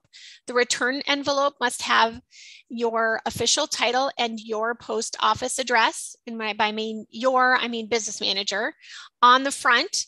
And then on the back, it has to have the voter's affidavit printed on that and completed by the voter. I'll talk about that in a second, but that is kind of how those 3 items work. Here are some examples of the envelopes. So we have a secrecy envelope. This is the front and the back. Okay, so on this case, the instructions to vote were printed on the secrecy envelope. You don't have to do that. And instructions can be submitted separately to the voter. But in this case, I think it was the Cass County Auditor printed them on the back of the secrecy envelope. But you'll note here that we have ballot secrecy envelope conspicuously put on the envelope so that the voter knows this is a secrecy envelope. Here is the return envelope sample. It's got in this case, it was a Cass County auditor. That's the election official, their post office address and their title. For your case, it will be the school business manager and your business office address. And on the back is the voter affidavit. I have a big X here. And the reason I do is because the voter affidavit that's been floating around the state for the last handful of years is not legally sufficient. So I'm just calling your attention to make sure the voter affidavit that you've been utilizing is sufficient. Here is the required language. It's even more important this election cycle to look at your voter affidavit because the law changed and there's an additional sentence that needs to be provided on the affidavit. It's this bolded sentence on the bottom that must be printed on the backside of the return envelope for absentee voters. And this simply says that the signature on the affidavit is going to be compared to the signature on the affidavit included in the application that they filled out. And if those don't match, there's a process that happens, but this has to be on the voter affidavit now. So making sure your voter affidavit complies with the law, what's set forth in this slide complies with the law. So if you want to take this language and compare it to your voter affidavits that you've been utilizing to make sure that you're accurate, I highly recommend you do that. What if the voter does not put the ballot in the secrecy envelope? So it's important to maintain the secrecy of the voter. I guess I don't think the law actually gets down to this detail. I think if you, you know, I don't know, Roberta, I have to think about that one. I don't know if I'm pretty sure the law does not instruct what happens if it's not put in the secrecy envelope. And I don't want to tell you that you can just put it in the secrecy envelope. So let me, that's another one we'll pin to follow up on that one. That's a great question.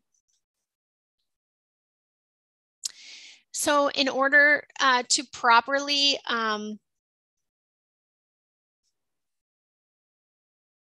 yes, Roberta, I get your point that that probably happens mostly in the absentee process, not necessarily in-person voting. But the secrecy envelope, again, you use it both in in-person voting and in the absentee process as well.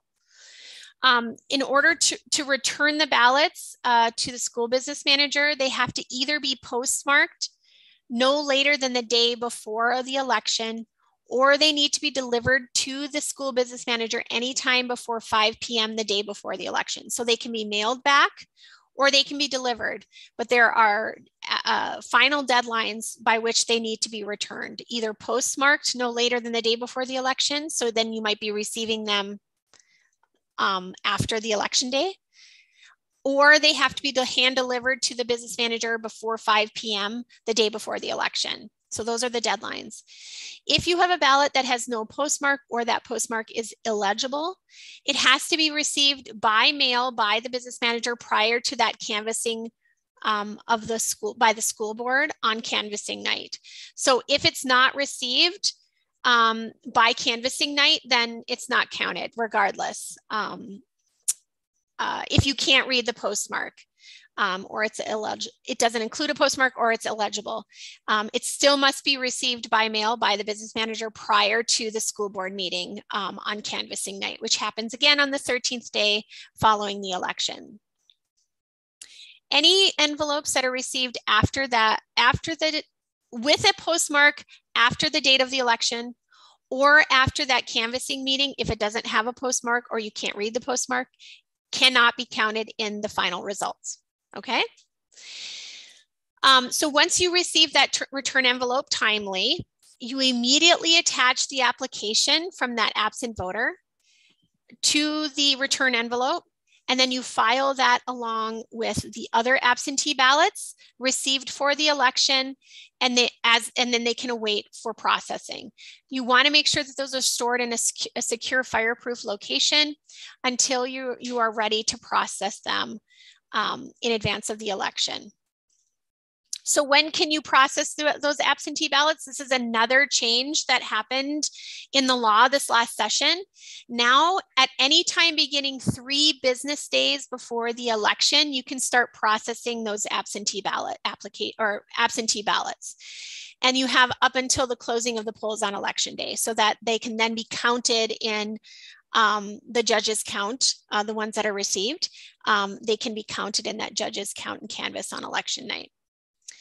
So here is the process for processing those absentee ballot applications. So the election clerks should first compare the signature on the application with the signature on the voter's affidavit on the back of the returned envelope to make sure that they respond.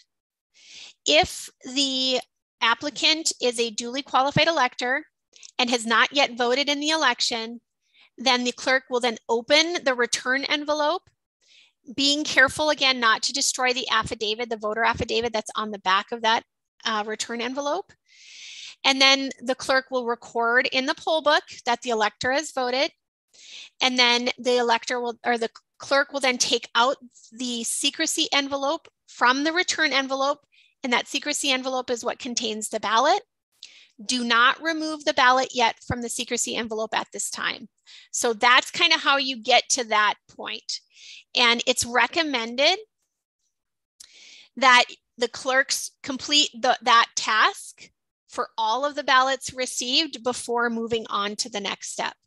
And the reason for that is that helps to maintain the secrecy of the voter's ballot. So if the clerk does all of these steps set forth on this slide for all of the ballots received, so that at the end you have a pile of secrecy envelopes with ballots inside. Now there's no way for you to attach those ballots to a name. So it maintains that secrecy of the ballot. And then you can start processing those ballots from that point on. So if there is any reason to reject the ballot, so for example, let's say there is an applicant that doesn't appear to be a qualified voter in the district, the ballot should not be counted by the judges once the polls are closed. And in those cases, the judges are the ones kind of making those determinations, at least those preliminary determinations on election night. Without opening the secrecy envelope, the judge should mark across the envelope, rejected as defected or rejected as not an elector, whatever the case is, and then set those aside so that the final determination on whether those quote unquote preliminarily rejected ballots should be counted, that happens at the canvassing meeting. The school board makes that ultimate determination. Okay.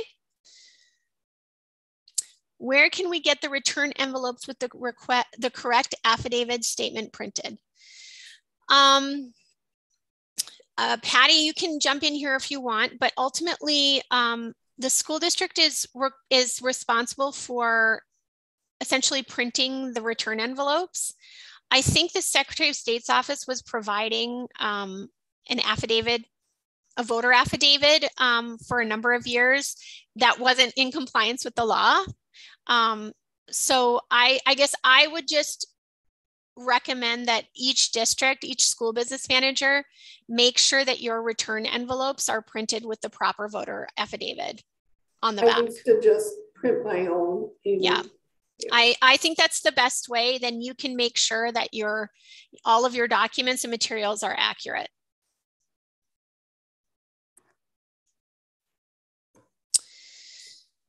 Okay, so once you're at the point where the clerks have, compared the affidavit with the application signature, and you have a pile of secrecy envelopes with ballots inside, the election judges will then remove the ballots from the secrecy envelopes, unfold the ballots, initial the ballots, and put them in the ballot box. So this is during the processing time, which again can start 3 business days prior to the election all the way up to the closing of the polls that can be processed.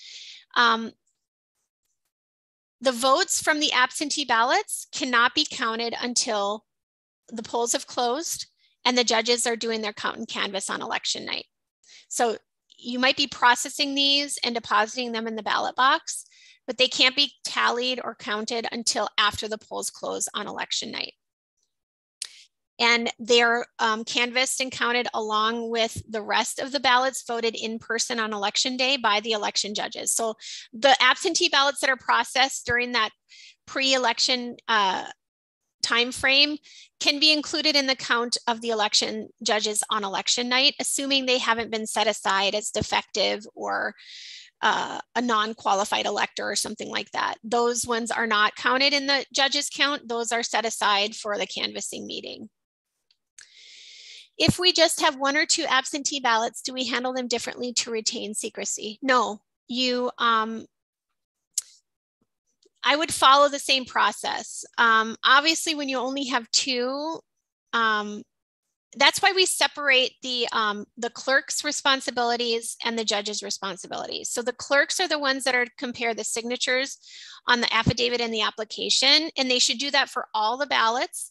And then the ballots stay within the secrecy envelopes. And then those are handed then over to the judges, and it's the judges that then remove the ballots, initial, and put them in the ballot box. So the clerk should really never be seeing those ballots as they're marked. So the secrecy should still be retained no matter how many absentee ballots you're processing. I know we're running over, so I'm just going to go quickly because this is a new thing for this year in the election cycle. So what happens if the signatures on the affidavit and the application do not correspond? There was a new section provided in the Century Code on this issue. So these are codified in the law now.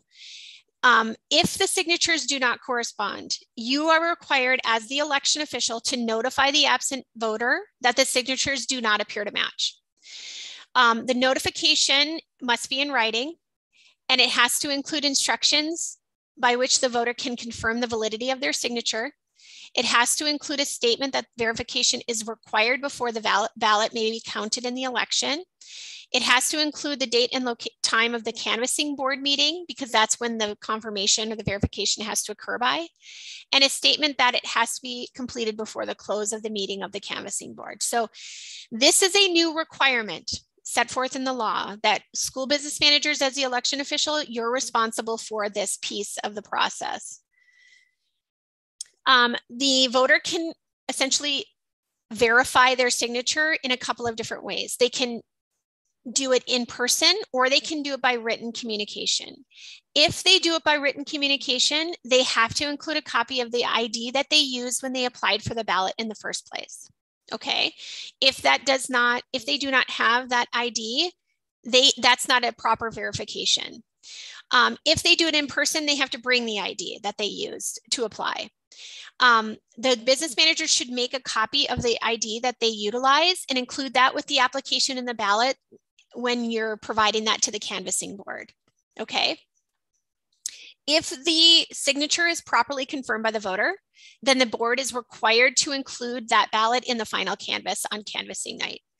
If the voter does not respond, or if the canvassing board determines that the signatures do not match, ultimately, then the ballot must not be counted. So if the voter doesn't respond or they don't properly verify the signature, then the school board should not count that ballot in the final count on canvassing night.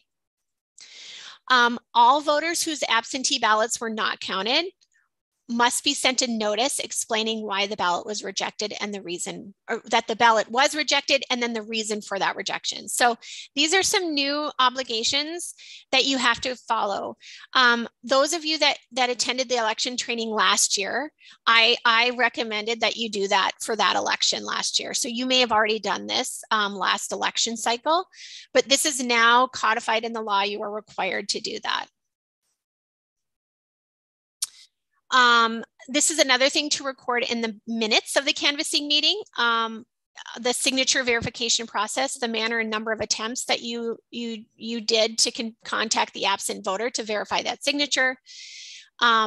the number of ballots included in the tally because the signatures were verified, and those that were ultimately rejected by the canvassing board. So noting all of this in the meeting minutes for the canvassing meeting is extremely important. We are running out of time. We're actually over time. So I'm just going to mention a couple of things about school board candidates. Hopefully everybody knows that in order to serve on a board, they have to be a qualified elector. And what that means is you have to be a citizen of the US, you have to be at least 18 years old or older, you have to be a resident of North Dakota, and you have to reside within the school district for at least 30 days preceding the election, okay? There's some additional eligibility requirements potentially for school districts that are located within the exterior boundaries of an Indian reservation in North Dakota. I won't go through those now, but just be aware of that. Will my slides be shared with everybody? Sherry, yes, you will receive the slides, so you'll have this information.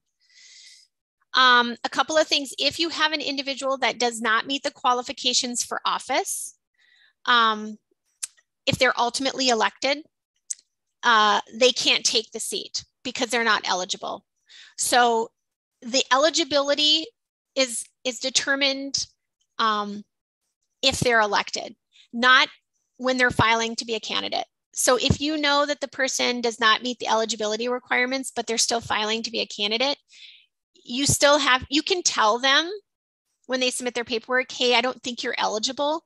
But if they don't withdraw their candidacy, then you have to, but they've complied otherwise, you should still put their name on the ballot because their eligibility is actually determined if and when they're elected. And if they don't meet the eligibility requirements at that point, then they can't take the seat and a vacancy occurs. May employees run for the school board? Yes, nothing in the law prevents a current employee from running. However, if they are elected, it's possible that depending on their position with the district, they're going to need to choose between the two. If there is a teacher that's been elected or an administrator that's been elected, our Supreme Court has determined that those two things are incompatible. They have to choose. They cannot be both on the board and a teacher or an administrator in your district. So just something to keep in mind. There is potentially some gray area on classified staff. I would just recommend that you seek out legal advice if you run into a situation where somebody elected or appointed to the board is employed with your district. Reach out to legal counsel to make sure that those two positions are not incompatible. I'm not going to cover electors. I've kind of already mentioned a few things about this. Here's another poster or information that's provided by the Secretary of State's office on who can vote and how they can vote. This talks about voter qualifications. It's another great resource to have. I'm just going to leave you to peruse through this. I talk a lot about ID that's required for voting. Here's that same ID required for voting poster I showed before, something great to have at polling locations on election day. I'm so sorry I didn't get a chance to look at that with you, as well as these election judges and clerks. But apparently 2 hours is just not sufficient to get through all of the information that we have. We will keep note of that for next time. And I really appreciate all of your questions. We want to make sure we allow sufficient time for that as well. Let's see, I just want to make sure. The other area we cover is corrupt practices. It's something that comes up quite a bit. And really what I'll just say about this is where this becomes most relevant is when the district is providing information or when you have an election, and you have to be careful about how you utilize employees and district property in terms of providing information about an election or a bond measure, for example. That's what I was going to cover in this area. If you have this, that's covered in detail in the handbook. If you have any questions on those areas that I didn't get to cover today, please feel free to reach out. Next time we do this elections training, I'll make sure that we provide a little bit more time so that I can cover all of the information, because it's a lot of information I threw at you today, and you guys had such great questions, and we want to make sure that we allow for enough time to cover everything. We're way over time, so I'm going to let you guys go and get your lunch. Thank you so much for joining us today, and thank you to Patty for weighing in on those issues. Feel free to give me or Patty a call if you have any election related questions. And again, thank you.